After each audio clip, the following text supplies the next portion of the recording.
திருமலைராயன்பட்டினத்தில் அமைந்துள்ள பிரசித்தி பெற்ற ஸ்ரீ ஜடாயுபுரீஸ்வரர் சுவாமி தேவஸ்தான பிரம்மோற்சவ விழாவின் முக்கிய நிகழ்வான தெப்போற்சவம் விழா நடைபெற்றது.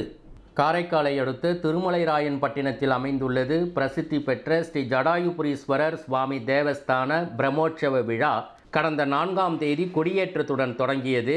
ராமாயண இதிகாசத்தில் வனவாசம் சென்றபோது சீதையை ராவணன் கடத்தி செல்லும் பொழுது வழிமறைத்த ஜடாயு எனும் பறவையை பூஜித்த தலமாக திகழும் இந்த தலத்தில் மாசிமக பிரம்மோற்சவ விழாவின் முக்கிய விழாவான தெப்போற்சவம் வெகு விமரிசையாக நடைபெற்றது.